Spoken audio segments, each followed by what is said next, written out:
السلام علیکم ورحمۃ اللہ وبرکاتہ۔ کیا حال ہے آپ سب کے؟ اللہ پاک آپ کو ایمان صحت کی بہترین حالت میں رکھے اور اللہ پاک آپ کو کبھی بھی کسی کا بھی محتاج نہ کرے، آمین ثم آمین یا رب العالمین۔ اگر آپ ہمارے چینل پر نئے ہیں تو سبسکرائب کر دیں اور بیل آئیکن بھی دبا دیں تاکہ آنے والی ہر ویڈیو آپ کو بآسانی مل سکے، اور زیادہ سے زیادہ ویڈیو کو شیئر کریں، لائک کریں تاکہ سب لوگوں تک معلومات پہنچ سکیں۔ آج میں آپ کو قرآن پاک کی روشنی میں فرعون کا، جس نے اپنے آپ کو خدا کہا تھا، اس کا مکمل قصہ سنانے جا رہی ہوں۔ کیا آپ جانتے ہیں تاریخ کا سب سے بڑا ظالم بادشاہ جس نے خود کو خدا کہلوایا، ہزاروں علماء اور بچوں کو قتل کروایا اور آخر میں پانی میں غرق ہو گیا؟ آج ہم سنیں گے فرعون کا مکمل قصہ شروع سے آخر تک۔ فرعون کون تھا؟ فرعون کا نام ولید بن مسب تھا۔ عام مزدور گھرانے سے تھا، بہت ہوشیار تھا، باتوں سے لوگوں کو متاثر کرتا تھا۔ آہستہ آہستہ دولت جمع کی۔ پچھلے بادشاہ کے مرنے کے بعد ملک میں انتشار تھا، قحط تھی، لڑائی تھی۔ فرعون نے کہا میں تمہیں امن دوں گا، غربت ختم کر دوں گا۔ لوگ بہت زیادہ، ہر وقت کے لڑائی جھگڑے سے لوگ تنگ آ گئے تھے، بہت پریشان ہو گئے تھے۔ ہر وقت کے لڑائی جھگڑا ان کے لیے زندگی کا عذاب بن گیا تھا۔ اس نے اپنے خزانے سے غریبوں میں اناج بانٹا، کہا میں تمہارا رزق دوں گا۔ بھوکے لوگ اس کے پیچھے چل پڑے۔ کاہنوں اور جادوگروں کا ساتھ ملا۔ وہ کہنے لگا میں اللہ کا چنا ہوا ہوں۔ لوگوں نے سمجھا شاید یہی ہمارا نجات دہنا ہے۔ تخت پر بیٹھنے کے بعد وزیر حامان اور خزانچی کو اپنا ساتھی بنا لیا۔ جب طاقت ملی تو شیطان نے بہکایا، اعلان کر دیا انا ربکم الاعلی، میں تمہارا سب سے بڑا رب ہوں۔ لوگوں نے فرعون کو خود چنا تھا۔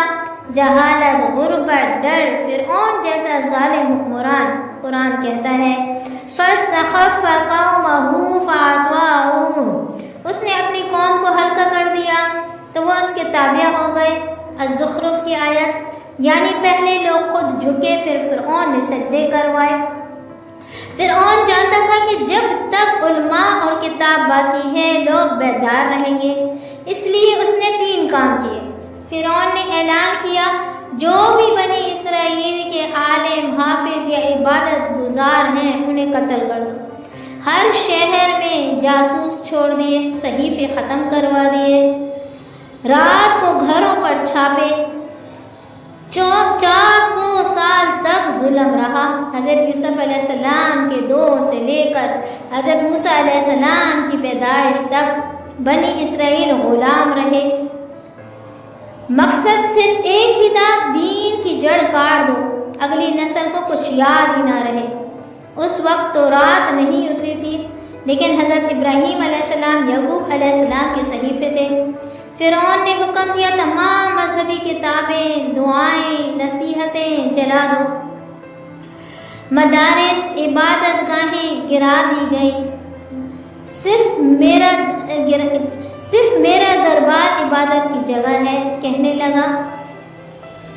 400 سال تک بنی اسرائیل کو جاہل رکھا، لڑکوں کو اسکول نہیں جانے دیتا تھا، صرف مزدوری، لڑکیوں کو گھروں میں قید، ہر گھر میں ایک فرعونی سپاہی جو رب فرعون کا نعرہ نہ لگائے اسے کوڑے۔ 400 سال بعد لوگوں کو اپنا دین، اپنا نبی، اپنی زبان تک بھول گئی۔ فرعون کا فلسفہ کیا تھا؟ فرعون کہتا تھا ما علمت لکم من الہ غیری، میں تو تمہارے لیے اپنے سوا کوئی خدا جانتا ہی نہیں۔ سورۃ القصص کی آیت نمبر 38۔ اس نے دین مٹا کر خود کو خدا بنا لیا۔ فرعون نے 3 چیزوں سے قوم کو مارا: علماء کا قتل، کتابیں جلانا جہالت۔ آج بھی جو قوم اپنے علماء اور کتاب سے دور ہو جائے وہاں فرعون پیدا ہو ہی جاتے ہیں۔ اس نے بنی اسرائیل کو غلام بنا کر رکھا ہوا تھا، لڑکوں کو قتل کروا دیتا تھا، لڑکیوں کو زندہ رکھتا تھا، کیونکہ کہنوں نے اسے کہا تھا بنی اسرائیل میں ایک لڑکا پیدا ہوگا جو تیری تمام بادشاہی کو ختم کر دے گا۔ تو فرعون کو ڈر تھا کہ کہیں یہ نہ ہو کہ میری بادشاہی ختم ہو جائے، اس لیے لڑکوں کو ختم کروا دیتا تھا۔ مائیں اپنے لختے جگر کو اپنے سامنے قتل ہوا دیکھتی تھیں، لڑکیوں کو زندہ رکھتا تھا، قید میں رکھتا تھا۔ اسی دور میں اللہ پاک نے موسیٰ علیہ السلام کو پیدا فرمایا۔ ان کی ماں کو ڈر پیدا ہوا کہیں یہ اس کو نقصان نہ پہنچائے، انہوں نے صندوق میں ڈال کر پانی میں بہا دیا۔ صندوق محل کے پاس سے گزرا تو ان کی بیوی آسیہ جنگی جن کی اولاد نہیں تھی، انہوں نے صندوق کھولا تو ان کی اس میں بہت ہی خوبصورت بچہ ملا۔ بچہ دیکھ کر بہت خوش ہوئی۔ فرعون کی بیوی آسیہ نے کہا اسے قتل مت کرو، یہ ہماری آنکھوں کی ٹھنڈک ہے۔ اللہ نے موسیٰ علیہ السلام کو محل میں پلوایا، جہاں سے خطرہ تھا وہیں حفاظت کی۔ ایک مرتبہ فرعون کو کسی نے کہا یہ بچہ تو وہ نہیں، فرعون نے آزمانے کے لیے اس کے سامنے انگارے اور زیور رکھ دیے اور کہا کہ اگر یہ وہی بچہ ہے تو زیور چنے گا، لیکن حضرت جبرائیل علیہ السلام نے ان کا ہاتھ انگارے پر رکھ دیا، انہوں نے انگارہ اپنے منہ میں لے لیا۔ اسی وجہ سے موسیٰ علیہ السلام کی زبان میں لکنت تھی۔ 40 سال کی عمر میں موسیٰ علیہ السلام کو نبوت ملی۔ موسیٰ علیہ السلام کو اللہ تعالیٰ نے کہا اذهب إلى فرعون إنه طغى، فرعون کے پاس جاؤ، اس کو دعوت دو، نرمی سے بات کرنا۔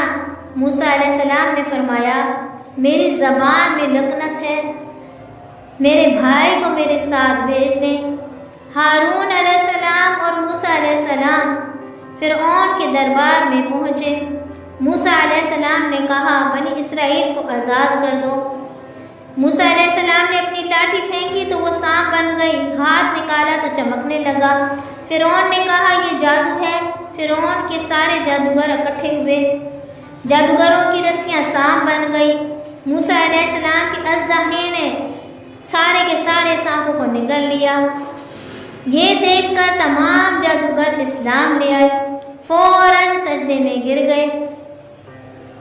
آمنا برب العالمین، کہ ہم ایمان لائے رب العالمین پر۔ فرعون غصے سے بولا میں تمہارے ہاتھ اور پاؤں مخالف سمت سے کٹوا دوں گا۔ فرعون نہ مانا تو اللہ رب العزت نے 9 عذاب بھیجے۔ وَلَقَدْ أَخَذْنَا آلَ فِرْعَوْنَ وَنَقْصٍ مِّنَ الثَّمَرَاتِ، کھیتوں میں فصل نہیں ہوئی، بہت تیز بارش ہوئی، سیلاب آیا، گھر بہہ گئے، فصل تباہ ہو گئی۔ فرعون بھاگا موسیٰ کے پاس، دعا کرو ایمان لے آؤں گا۔ دعا کے بعد رک گئی، پھر مکر گیا۔ کروڑوں ٹڈیاں آئیں، جو کچھ تھا سب کچھ کھا گئیں، درخت، کیڑے، دروازے سب چٹ کر گئیں۔ جسم پر اور کھانے میں چھوٹی چھوٹی جوئیں پڑ گئیں، کھانا حرام ہو گیا۔ گھروں میں، برتنوں میں، بستروں پر مینڈک ہی مینڈک، توڑ توڑ کی آواز سے کان بند ہو گئے۔ دریا کا پانی خون بن گیا، کنویں کا پانی خون بن گیا۔ پیاس سے لوگ تڑپنے لگے، لیکن اللہ پاک کا معجزہ بنی اسرائیل کے لیے اللہ پاک نے پانی کو صاف کر دیا۔ یہ بہت بڑا معجزہ تھا۔ بنی اسرائیل پانی پیتی تو بالکل صاف تھا۔ لوگوں پر عجیب بیماریاں اور زخم آ گئے، ڈاکٹر علاج نہیں کر سکتے تھے، ہر گھر میں جنازے نکلنے لگے۔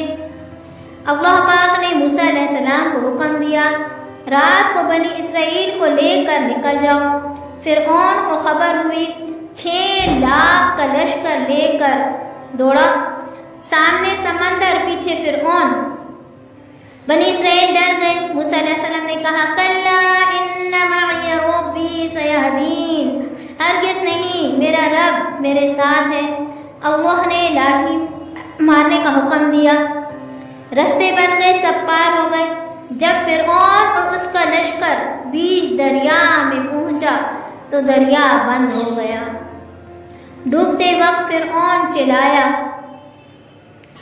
آمنت انہ لا الہ الا الذی آمنت بہ بنو اسرائیل۔ اللہ نے جواب دیا الآن وقد عصیت قبل، پہلے تو فساد کرتا تھا۔ اللہ نے فرمایا فَالْيَوْمَ نُنَجِّيكَ بِبَدَنِكَ، آج ہم تیری لاش کو بچا لیں گے تاکہ بعد آنے والوں کے لیے عبرت ہو۔ آج بھی مصر کے میوزیم میں فرعون کی ممی رکھی ہے۔ سائنسدان کہتے ہیں کہ پانی میں ڈوبنے کے نشان ہے۔ تکبر، انا ربکم الاعلی کہنے والا مٹی میں مل گیا۔ اللہ مہلت دیتا ہے، موقع دیتا ہے، پھر پکڑتا ہے تو چھوڑتا نہیں۔ بنی اسرائیل 400 سال تک غلام رہے، پھر اللہ نے نجات دی۔ فرعون کی بیوی آسیہ محل میں رہ کر بھی ایمان پر قائم رہی۔ فرعون نے کہا انا ربکم الاعلی، میں تمہارا سب سے بڑا رب ہوں۔ جو خود کو سب سے بڑا سمجھے اللہ اسے سب سے زیادہ نیچے کر دیتا ہے۔ بنی اسرائیل قوم کمزور تھے، غلام تھے، لیکن اللہ نے انہیں عزت دی، فرعون کو غرق کیا۔ اگر آپ مظلوم ہیں تو گھبرائیں نہیں، اللہ کی لاٹھی بے آواز ہے۔